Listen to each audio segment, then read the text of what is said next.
Hello बच्चों। आज मैं ये फोर्थ चैप्टर आपका शुरू करने जा रहा हूँ, मोशन इन अ प्लेन। तो इससे पहले वाले चैप्टर्स के वीडियोस मैं ऑलरेडी अपलोड कर चुका हूँ अपने यूट्यूब चैनल पे। तो चलिए भाई, यहाँ से हम लोग देखते हैं फोर्थ चैप्टर। तो यहाँ सबसे पहला आर्टिकल है हमारा, देखिए वेक्टर्स क्या होते हैं। तो मोशन इन ए प्लेन, ये जो चैप्टर है बेसिकली इसमें हम लोग क्या पढ़ेंगे। हम लोग इसको दो पार्ट्स में ये हमारा कंसंट्रेटेड होगा। एक फर्स्ट पार्ट में तो हम लोग वेक्टर्स के बारे में देखेंगे, वेक्टर्स का एडिशन है, उनका डिफरेंस, सब्ट्रैक्शन ऑफ वेक्टर्स है और मल्टीप्लिकेशन ऑफ वेक्टर्स है। इसी तरीके से सेकंड पार्ट में हम लोग अपना यहाँ पर ये प्रोजेक्टाइल मोशन के बारे में पढ़ेंगे। ठीक है, तो पहला आर्टिकल हम लोग देखते हैं बच्चों, वेक्टर्स। तो जैसा कि हमें पता है कि भाई वेक्टर क्वांटिटीज हमारी वो फिजिकल क्वांटिटीज होती हैं जिनमें मैग्नीट्यूड भी होता है और डायरेक्शन भी होती है। तो ऐसे फिजिक्स में बहुत सारी क्वांटिटीज हैं जो हमारी वेक्टर क्वांटिटीज कहलाती है, जैसे फोर्स हो गया, डिस्प्लेसमेंट हो गया, वेलोसिटी हो गया, एक्सेट्रा। तो ऐसी सभी क्वांटिटीज को रिप्रेजेंट करने के लिए हम लोग जो नोटेशन यूज करते हैं वो हमारा एक एरो होता है। एरो में एक हेड होता है, एक हमारी टेल होती है, जैसा कि आप इस फिगर में देख सकते हैं। तो जो हेड है वो डायरेक्शन इंडिकेट करता है कि जो हमारी क्वांटिटी है वो किस डायरेक्शन में एक्ट कर रही है, और इसका जो लेंथ होता है एरो का, that represents the magnitude of the vector quantity. ठीक है, चलिए, एक वेक्टर को हम लोग जनरली एक कैपिटल लेटर या स्मॉल लेटर से रिप्रेजेंट कर सकते हैं, लेकिन उसके ऊपर हम लोग एरो भी यहाँ पे प्लेस करते हैं। तो इसको हम रीड करते हैं वेक्टर ए, और वेक्टर को हम बोल्ड लेटर से भी अपना रिप्रेजेंट कर सकते हैं, जैसे यहाँ पे मैंने लिखा हुआ है ये कैपिटल ए है। सिमिलरली एक और नोटेशन होता है रिप्रेजेंटेशन वेक्टर्स का, इसके ऊपर हमने कैप लगाया हुआ है। तो ए कैप हमारा बेसिकली यहाँ पर क्या है, जब भी हम किसी भी एक लेटर के ऊपर कैप लगा देते हैं तो वो यूनिट वेक्टर को रिप्रेजेंट करता है। यूनिट वेक्टर एक ऐसा वेक्टर होता है जिसकी डायरेक्शन तो वही है, सेम है जो ए वेक्टर की है, लेकिन इसका मैग्नीट्यूड कितना होगा, 1 यूनिट होगा। ठीक है, तो ऐसे हम लोग बोलेंगे भाई A cap is unit vector in the direction of vector A. ठीक है, चलिए आगे चलते हैं। सेकंड आर्टिकल हम लोग देखने जा रहे हैं इंपॉर्टेंट डेफिनेशंस। तो इनसे जुड़ी हुई वेक्टर्स से जुड़ी हुई हमारी बहुत सारी इंपॉर्टेंट टर्म्स हैं, डेफिनेशंस हैं या इनके डिस्क्रिप्शंस हैं, तो उनको हम लोग देख लेते हैं। फर्स्ट ऑफ ऑल पहला पार्ट हम लोग देखते हैं मॉडुलस ऑफ ए वेक्टर। तो मॉडुलस बेसिकली क्या होता है, उसको हम दो डबल लाइन से पैरेलल लाइन उसके लेटर के अक्रॉस रिप्रेजेंट करते हैं, जैसा इस फिगर में रिप्रेजेंट कर रहे हैं। तो ये जो है मॉडुलस ऑफ ए भी कहलाता है, और इसको हम लोग मैग्नीट्यूड ऑफ ए भी बोलते हैं। प्योरली एक नंबर होगा जिसमें कोई भी डायरेक्शन नहीं होती है। ठीक है, तो किसी भी वेक्टर के मैग्नीट्यूड को हम लोग मॉडुलस ऑफ ए वेक्टर बोलते हैं। सेकंड पार्ट पे चलते हैं, यूनिट वेक्टर। जब भी किसी वेक्टर को हम उसके मॉडुलस से या मैग्नीट्यूड से डिवाइड कर देते हैं तो हमें क्या मिल जाएगा, यूनिट वेक्टर मिल जाएगा। जैसे हमने यहाँ पे बॉक्स में जो फॉर्मूला लिखा हुआ है, A cap is equal to है A vector divided by mod of A. तो ये हमारा यूनिट वेक्टर हो गया वेक्टर ए की डायरेक्शन में। नेक्स्ट तीसरा पार्ट हम लोग देखते हैं, इक्वल वेक्टर्स। इक्वल वेक्टर्स हमारे ऐसे वेक्टर्स कहलाते हैं, कोई भी ऐसे दो वेक्टर्स जो सेम डायरेक्शन में हमारे एक्ट करते हैं और जिनका मैग्नीट्यूड भी हमारा क्या होता है, सेम होता है, उनको हम लोग इक्वल वेक्टर्स बोल सकते हैं। तो फिगर में आप देख सकते हैं कि A vector and B vector are equal vectors. Similarly next part में हम लोग चलते हैं नेगेटिव वेक्टर्स।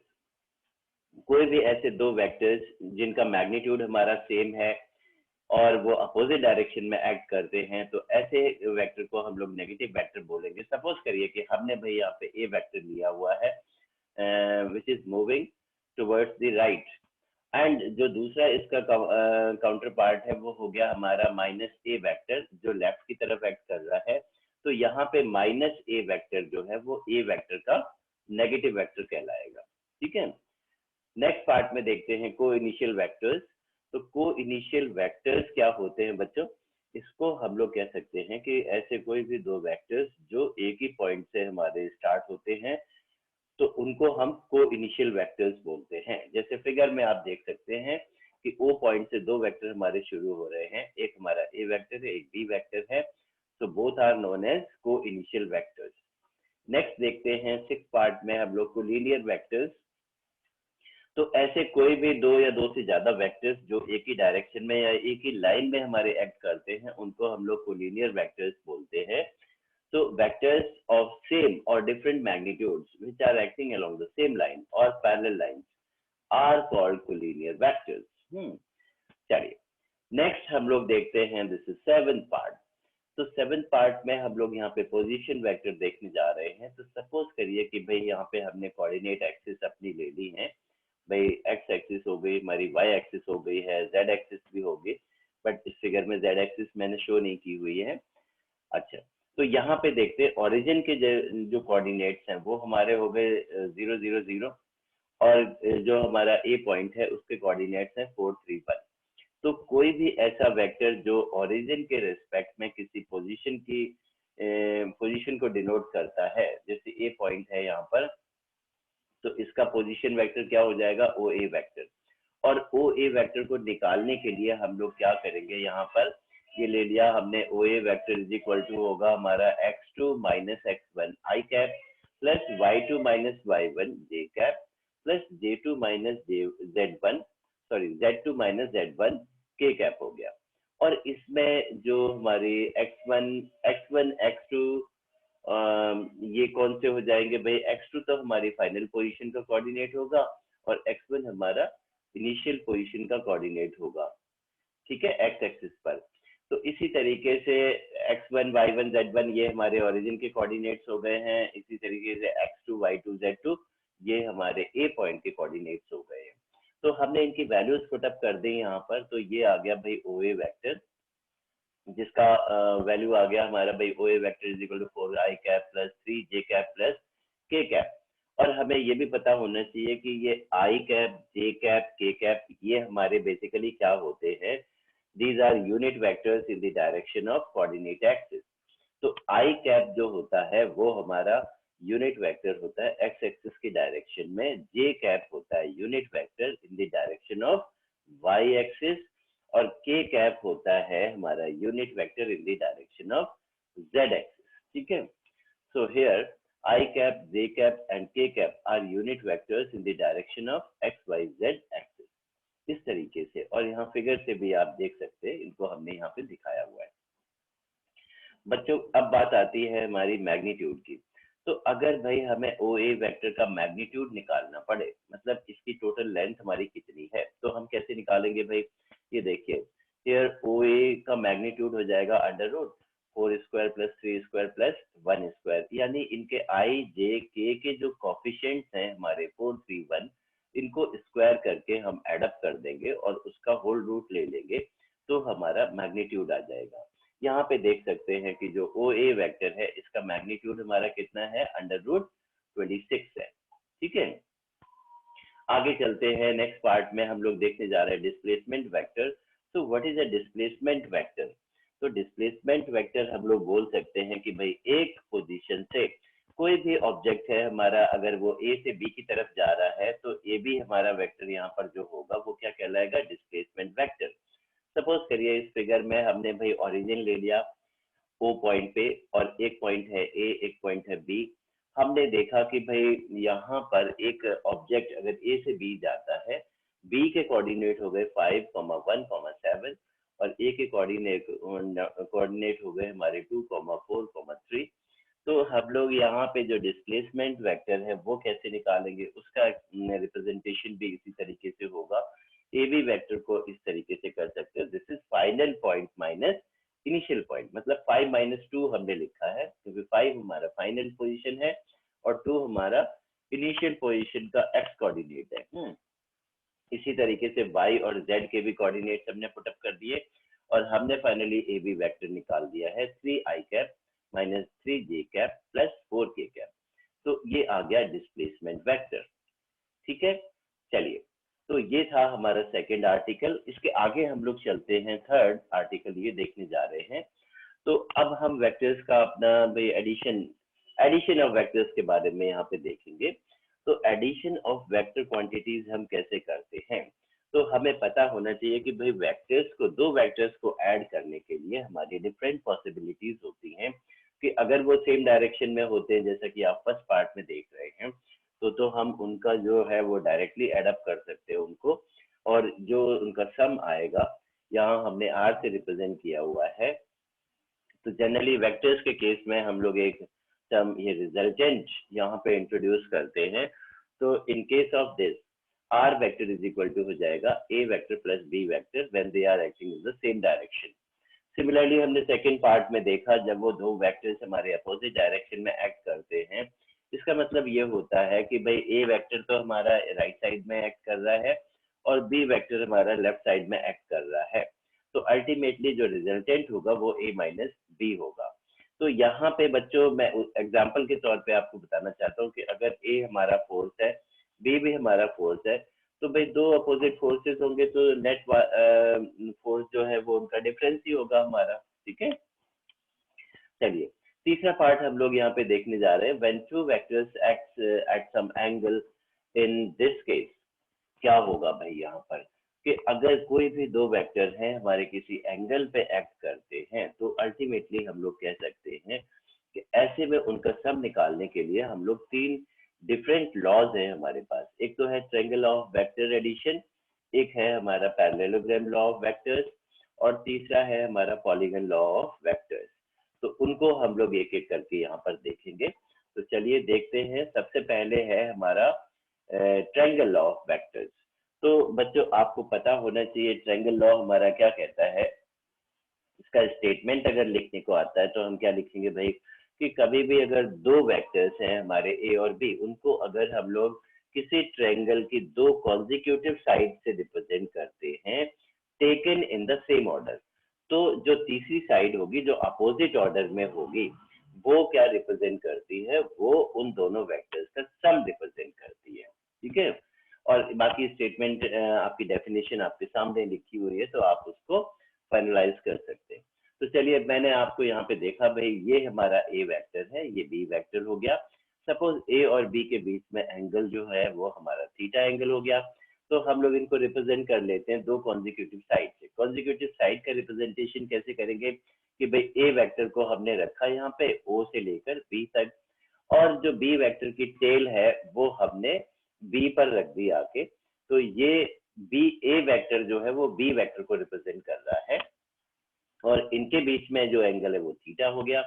अब हमने क्या किया कि भाई ज्योमेट्रिकली अगर हम लोग देखते हैं कि भाई ज्योमेट्रिकली तो हम ये लाइन एक पर्टिकुलर स्केल में ड्रॉ करके भाई ए वेक्टर बनाएंगे, फिर बी वेक्टर बनाएंगे थीटा एंगल पे, और हमें अगर देखना होगा कि भाई टोटल जो हमारा इनका रिजल्टेंट आएगा वो कितना आएगा, तो स्केल से हम ओ से ए तक की अगर डिस्टेंस मेजर करेंगे तो ये हमें पता लग जाएगा कि हाँ वेक्टर सम यहाँ पर कितना है या रिजल्टेंट हमारा कितना होगा। लेकिन अगर इसको मैथमेटिकली हमें फाइंड आउट करना हो तो इसके लिए हमें फॉर्मूला अप्लाई करना पड़ेगा। तो फॉर्मूला डिराइव हम लोग करेंगे और इसको हम लोग बोलते हैं analytical method for addition of vectors. तो यहाँ पे हमने क्या किया कि भाई ये जो ओ बी हमारी लाइन है इसको हमने एक्सटेंड कर दिया सी पॉइंट तक, और ए से हमने परपेंडिकुलर ड्रॉप किया सी पे, और इसके बाद हमने भाई बी को जो बी वेक्टर है इसके दो कंपोनेंट्स कर दिए। तो वर्टिकल कंपोनेंट हो जाएगा B sine theta, horizontal component हो जाएगा बी कॉस थीटा। तो अल्टीमेटली हमने देखा कि भाई ये हमारा राइट एंगल ट्रायंगल बन गया ओ ए सी। इसमें अब हम लोग पाइथागोरस थ्योरम यूज करके रिजल्टेंट मतलब आर की वैल्यू निकाल सकते हैं, जहां पे ओ सी जो है वो हो जाएगा हमारा ए प्लस बी कॉस थीटा और ए सी हो जाएगा बी साइन थीटा। तो चलिए पाइथागोरस थ्योरम हमने अप्लाई की, तो ये देखिए भाई O A square is equal to O C square plus A C square आ गया है। इनकी जब हम वैल्यूज पुटअप करेंगे और ये एक्सप्रेशन हमने एक्सपेंड कर दिया, एक्सपेंड करने के बाद हमने देखा भाई A square plus B square cos square theta plus two A B cos theta plus B square sine square theta आ गया। अब हम लोग देखेंगे कि भाई यहाँ पर B square cos square theta भी है, B square sine square theta भी है, दोनों को सम करेंगे तो बी स्क्वायर कॉमन आ जाएगा, और sine square theta plus cos square theta क्योंकि हमारा 1 होता है, इसीलिए फाइनली रिजल्टेंट का फॉर्मूला आ जाएगा under root A square plus B square plus two A B cos theta. Similarly अब हमने देखा भाई डायरेक्शन अगर हमें निकालनी हो रिजल्टेंट वेक्टर की, मतलब आर वेक्टर की, तो इस फिगर से देख सकते हैं कि अल्फा जो है वो हमारा एंगल रिप्रेजेंट कर रहा है कि जो रिजल्टेंट होगा वो ए वेक्टर से कितना एंगल बनाएगा। तो अल्फा को ही हम लोग डायरेक्शन यहाँ पे ले लेंगे। तो अल्फा की वैल्यू हम कैसे निकालेंगे, तो from the same triangle tan alpha is equal to हो जाएगा A C upon O C is equal to ये हो गया B sine theta upon A plus B cos theta. और अल्फा को हम लिख सकते हैं finally this is tan inverse B sine theta upon A plus B cos theta, जहां पर थीटा हमारा क्या है, angle between A vector and B vector. चलिए, तो ये था हमारा triangle law of vectors. Next हम लोग देखते हैं पैरेललोग्राम लॉ ऑफ वेक्टर्स। तो भाई अगला हमारा जो एडिशन के लिए हम लोग लॉ अप्लाई करते हैं वो पैरेललोग्राम लॉ है। इसमें क्या होता है कि वही दो वेक्टर्स ए वेक्टर और बी वेक्टर हमें अगेन ऐड करने हैं, लेकिन पैरेललोग्राम लॉ क्या कहता है कि अगर दो वेक्टर्स को हम एडजेसेंट साइड से रिप्रेजेंट करते हैं तो जो कॉमन डायगोनल है, जो डायगोनल उनके कॉमन पॉइंट से शुरू होगी, वो डायगोनल रिजल्टेंट को या दो वेक्टर्स के सम को रिप्रेजेंट करती है। तो हमने भाई एक तो ए वेक्टर ले लिया, एक बी वेक्टर ले लिया है, ये आ गया ए वेक्टर, ये हो गया बी वेक्टर, और जो डायगोनल है हमारी पैरेललोग्राम की ओ ए, वो हमारी रिजल्टेंट को रिप्रेजेंट करती है। आपको ध्यान रखना है कि जो एडजेसेंट साइड्स होती हैं उसमें दोनों वेक्टर्स की टेल एक ही पॉइंट पर है, ओ पॉइंट। ठीक है, तो इसमें भी हमने इस पैरेललोग्राम को कंप्लीट कर लिया है भाई, ओ डी ए बी हो गया, और फिर ए से हमने परपेंडिकुलर ड्रॉप किया, और यहाँ से ओ बी को हमने एक्सटेंड करके सी तक हम ले आए हैं। थीटा हमारा हो गया angle between the two vectors. ठीक है, तो भाई अगर ये भाई बी वेक्टर है तो ये वाला बी ए भी जो है वो बी वेक्टर ही होगा, क्योंकि एक पैरेललोग्राम में जो अपोजिट साइड्स होती हैं वो पैरेलल भी होती हैं और इक्वल भी होती हैं। तो हमने बी के कंपोनेंट्स कर लिए, बी साइन थीटा हो गया और बी कॉस थीटा हो गया। तो यहाँ पर भी क्या है कि भाई अगर हम ज्योमेट्रिकली निकालेंगे तो हम ड्राइंग बना के या लाइन डायग्राम बना के ओ ए का अपना वैल्यू निकाल सकते हैं एक प्रॉपर स्केल में। लेकिन अगर हमें मैथमेटिकली कैलकुलेट करना हो तो हमें एनालिटिकली इसको फिर वही फॉर्मूले अप्लाई करने होंगे। तो इसको बच्चों, इसका जो डेरिवेशन है रिजल्टेंट का और डायरेक्शन ऑफ रिजल्टेंट का, वो वही सेम है जो अभी हमने ट्रायंगल लॉ में देखा था, क्योंकि डायग्राम भी मैंने यहाँ पे जो लिया हुआ है वो सेम है, आप देख रहे हैं। इनके जो पॉइंट्स हैं हमारे वो भी हमने सेम ही यहाँ पे मार्क किया हुआ है, ओ है, ए है, बी है, सी है। तो आप एज इट इज इसको यहाँ पे एनालिटिकल मेथड का जो डेरिवेशन है ये वाला रिजल्टेंट का फॉर्मूला और डायरेक्शन ऑफ रिजल्टेंट, इसको एज इट इज आप कॉपी कर सकते हैं यहाँ पे पैरेललोग्राम में। ठीक है, चलिए, तो आगे हम लोग चलते हैं। This is 6th article, law of polygon. अब ये लॉ ऑफ पॉलीगन हमारा क्या कहता है, तो इसके बारे में हमें पता होना चाहिए कि भाई अगर हमारे कई सारे वेक्टर्स हैं, बहुत सारे वेक्टर्स हैं, तो उनको अगर हम कॉन्जिक्यूटिव साइड से रिप्रेजेंट करते हैं किसी एक पैरेललोग्राम की, taken in the same order, तो जो लास्ट वाला वेक्टर है जो पॉलीगन को क्लोज करेगा और अपोजिट ऑर्डर में होगा, वो इसमें रिजल्टेंट को रिप्रेजेंट करता है। ठीक है, तो यहाँ पे देखिए ए वेक्टर है, बी वेक्टर है, सी वेक्टर है, डी वेक्टर है, इनको हमने यहाँ पे रिप्रेजेंट कर लिया, ए vector, B vector, C vector, D vector. ठीक है, हर अगले वेक्टर की टेल जो है उससे पहले वाले वेक्टर के हेड से शुरू होगी। तो यहाँ पे देखिए लिखा हुआ है, when a number of vectors are represented by consecutive sides of a polygon taken in same order, then side closing the polygon and taken in opposite order represents the sum of all the vectors। ठीक है, तो hence ये क्या हो जाएगा भाई, हमारा r vector is equal to a vector plus b vector plus c vector plus d vector हो गया। ठीक है, तो इस तरीके से ये आ जाएगा हमारा लॉ ऑफ पॉलीगन। ठीक है बच्चों, तो इसके साथ ही ये एक हमारा यहाँ पे न्यूमेरिकल भी दिया हुआ है भाई आप लोगों को। एग्जाम्पल है, two forces of magnitudes are in the ratio of 3:5 give a resultant of 28 Newton if the angle of their inclination is 60 degree. Find the magnitudes of each force। तो दोनों फोर्सेस का आपको मैग्नीट्यूड निकालना है। तो इसको आप लोग ट्राई करिएगा। तो मैं चाहता हूं कि भाई इसके साथ ही आज का जो हमारा वीडियो है वो हम लोग यहीं तक कवर करेंगे। फर्दर जो टॉपिक्स है हमारे वो हम लोग अपने नेक्स्ट वीडियो में कवर करेंगे। इसी के साथ आप हमारे चैनल को सब्सक्राइब करिए और बेल आइकन भी दबाइए, जिससे कि फर्दर जो भी वीडियोस यहाँ पर मैं अपलोड करूंगा उनका आपको टाइमली नोटिफिकेशन मिल सके। इसी के साथ धन्यवाद। Thank you very much.